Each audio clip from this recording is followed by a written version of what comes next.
Africa. Congo has got the largest natural resources of any country you can think of in the world. Gold, diamonds, uranium, titanium, name it, Madam Speaker. Today, Madam Speaker, mining consortiums in the Congo are hiring mercenaries from Europe. You remember the notorious mercenaries like Bob Denner and others? A new crop of mercenaries have now been hired as armies to protect mining interests in the Congo. Meaning, Madam Speaker, the mining processes in Congo is divorced from the state. So there are no taxes being levied. The taxes are either paid to the warlords or corrupt state officials. The warlords who then bring mercenaries to protect are levying unlawful taxes, Madam Speaker.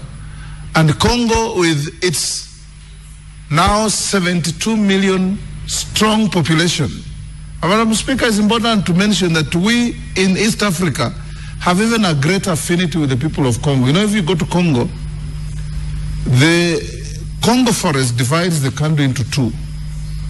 From the eastern side of the Congo, Bunia, Kisangani, Butembo, and all those towns, you cannot travel to Kinshasa by road. There's no road. 60 years after independence, there's no road. If you are in Bunia, or Butembo, or Virunga, or Kisangani, you can only go to Kinshasa by air. In fact, most people fly to Nairobi, then take Kenya Airways, and fly back over their country to go to Kinshasa. This is a country 60 years after independence and the richest country in Africa. Right from Shombe, Lumumba, Kasavubu, Mobutu, Kabila I, Kabila II, Tshisekedi, all these guys, Madam Speaker, have just been ravaging the country. And it makes it very difficult for this organization to try to bring peace. ICGLR is working with the AU, is working with the UN, it reports to the Security Council, it has been monitoring elections, but what elections can you monitor in the Congo, Madam Speaker? That is the big question. So I want to encourage, Madam Speaker, that parliamentarians in the region, from Kenya, Tanzania, Uganda, Congo, Congo-Brazza, Angola, Central African Republic, South Sudan, the Sudan,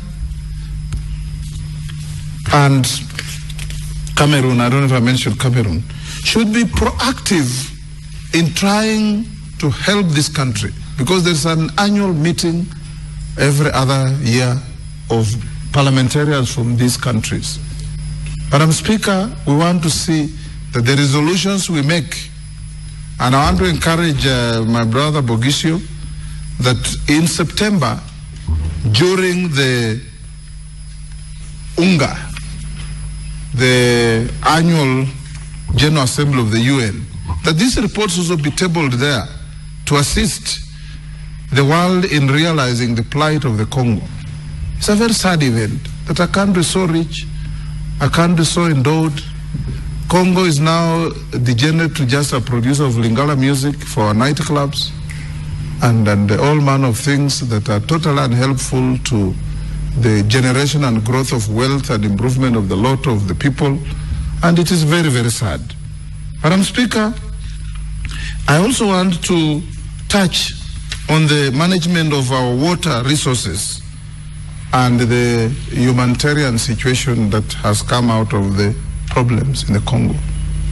Madam Speaker, I don't know if you have come across information that the Inca Dam on the River Congo has the capacity to generate over 100,000 megawatts of power that can power this continent with cheap green energy. And the AU has from time to time been toying with the idea of putting a consortium together to exploit the natural resource that is the Congo and generate green energy that will serve as far as South Africa, as far as Kenya, as far as Nigeria. Madam Speaker, in Africa you'll find many countries have very small economies. Even Kenya, as we call ourselves the giant of this region, our consumption capacity of power is only 1,750 megawatts. So if the Inga Dam was generating 100,000 megawatts, it's enough to save us from this expensive thermal energy and other forms of energy that are so costly. Today, Madam Speaker, if you used to pay 2,000 shillings of your house bill, you are being handed a bill of 10,000. The other day, Madam Speaker, and I think it was purely because of my political affiliation and standing, I was handed a bill of 690,000 for my house bill. And when I asked, what is happening, they come and disconnect my power from the pole, as if I'm a persistent offender, Madam Speaker. I know this kind of vindictive behavior doesn't help heal the country. And I'm sure there are many others who have been treated in the same manner. We want to see, if we want to industrialize, then we need peace in this region.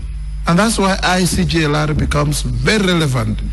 And I want to encourage that we continue having heads of state meetings, not just to go and meet, talk, and pat each other on the back and leave. We want to see the regional heads of state telling Joseph Kabila that he must leave office because his time is up.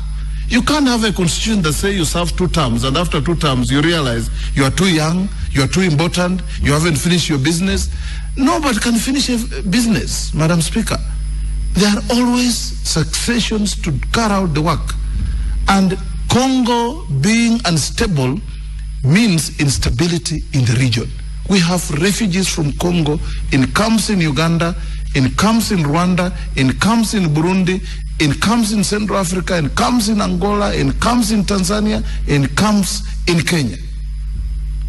How can a country be so split to a level where, Madam Speaker, they can't even hold a census because they don't know where their people are? Madam Speaker, I beg to support the report.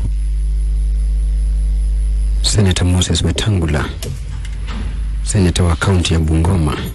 There seems to be no more interest. Okay, we have other interest. Senator Haraka Abshiro. Thank you, Madam Speaker. I'll be very short. I rise to support the report and to congratulate the team that went for a good report.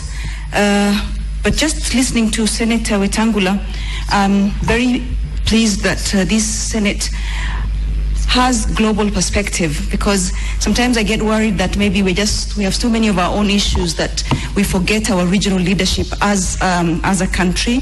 But the fact that this country has made a lot of progress in peace, in governance, in politics, and in a lot of other areas of our social and economy, I'm glad that the Senator has alluded to a lot of the leadership that we as a country can provide to the region and the geopolitical space that we occupy, and that is very important. So I'm very happy that this Senate is taking that leadership and is actually in